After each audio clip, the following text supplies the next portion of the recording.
Assalamualaikum warahmatullahi wabarakatuh. Perkenalkan, nama saya Rahmat Rinaldi Nasution, kuliah di UIN Suska Riau, jurusan Peternakan semester 4. Di sini saya akan menjelaskan materi mengenai manajemen pembibitan sapi potong yang berkaitan dengan mata kuliah manajemen pembibitan. Baiklah, saya akan menjelaskannya pada slide-slide berikut. Mari kita lihat. Manajemen pembibitan. A. Pemilihan bibit. Bibit sapi potong yang digunakan untuk usaha pembibitan harus memenuhi persyaratan mutu sesuai dengan ketentuan peraturan perundang-undangan. B. Pemberian pakan. Dalam pemberian pakan, perlu diperhatikan kandungan nutrisi berupa protein, vitamin, mineral, dan serat kasar yang dibutuhkan sesuai dengan kondisi fisiologis ternak sebagai berikut. Yang pertama, pemberian pakan dengan pemeliharaan sistem ekstensif atau pastura atau digembalakan, yaitu sapi dilepas di padang rumpun, memerlukan ransum tambahan pakan penguat karena sapi telah memakan bermacam jenis rumput. Yang kedua, pemberian pakan dengan pemeliharaan sistem intensif atau semi-intensif, yaitu sapi dikandangkan setiap hari dengan diberikan pakan rata-rata 10% dari berat badan dan pakan tambahan 1-2% dari berat badan. C. Pemeliharaan. Sistem pemeliharaan pembibitan sapi potong dapat dilakukan melalui pemeliharaan ekstensif atau pastura atau digembalakan, kemudian intensif dan atau semi-intensif. Yang pertama, pemeliharaan dengan sistem ekstensif atau pastura. Pada sistem ini, pemeliharaan induk dengan anak dilakukan secara bersamaan. Setelah anaknya disapi, induk dimasukkan dalam pedok perkawinan, dan anak dikelompokkan berdasarkan berat badan dan umur sesuai dengan jenis kelamin dan rumpun. A. Pemeliharaan pedet. Pedet dibiarkan selama bersama induknya sampai umur lepas sapi. Pemberian kolostrum dan susu atau bahan cair lain sebanyak 10% dari berat badan.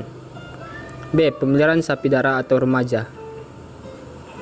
1. Sapi ditempatkan di pedok berdasarkan kelompok, umur, jenis kelamin, dan rumpun.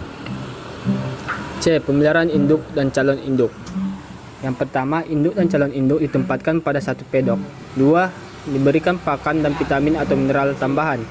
Yang ketiga, perkawinan dilakukan dengan cara kawin alam dengan cara memasukkan pejantan yang telah diberi penanda perkawinan dengan perbandingan pejantan dan betina 1:15 kurang 20. D. Pemeliharaan sapi bunting. Pemeliharaan sapi bunting penanganan kelahirannya yaitu yang pertama, apabila terlihat gejala kesulitan beranak, segera minta bantuan kepada petugas tenaga medis. B. Dilakukan pencatatan induk meliputi kondisi, jenis partus, tanggal melahirkan, dan status kelahiran. C. Dilakukan pencatatan anak meliputi tanggal lahir, berat lahir, tinggi pundak atau gumbah, panjang badan, lingkar dada, dan silsilah. E. Pemeliharaan pejantan. Pemeliharaan pejantan meliputi yang 1. Ditempatkan pada pedok tersendiri agar kondisinya terjaga. 2. Pemberian pakan konsentrat sesuai dengan SNI agar dapat menghasilkan sperma dengan kualitas baik.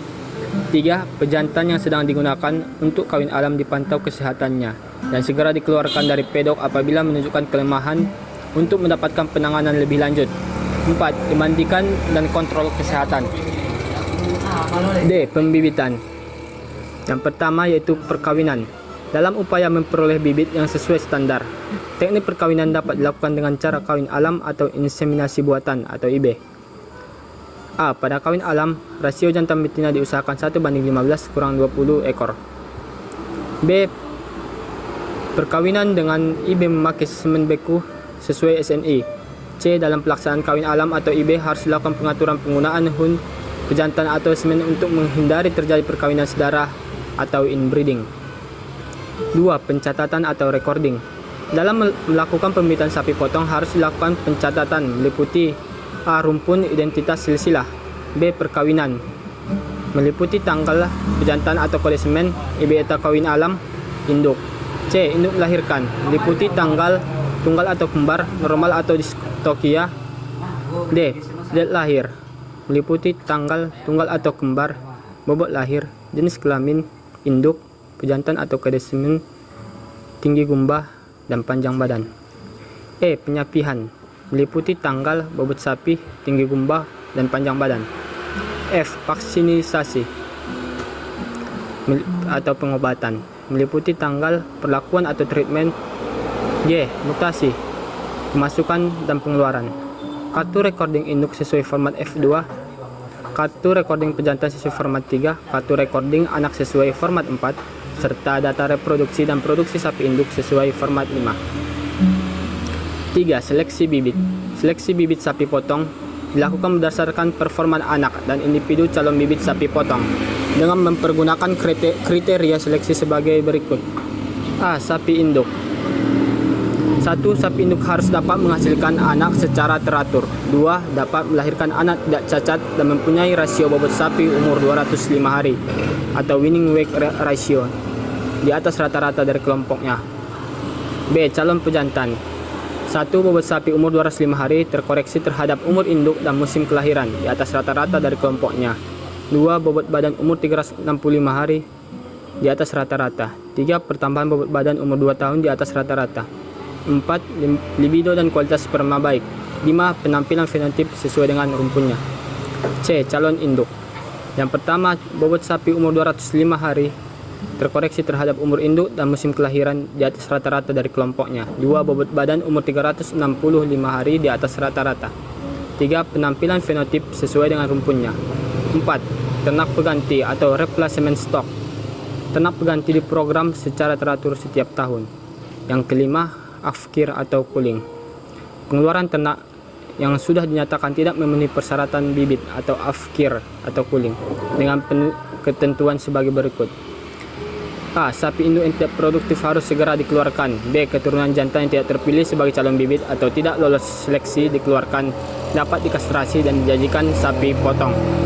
C. Anak betina yang pada saat sapi atau pada umur muda menunjukkan tidak memenuhi persyaratan bibit harus dijadikan sapi potong. Baiklah, sekian penjelasan dari saya. Baiklah, cukup sekian video penjelasan dari saya. Semoga bermanfaat bagi kita semua. Saya akhiri dengan salam. Wassalamualaikum warahmatullahi wabarakatuh.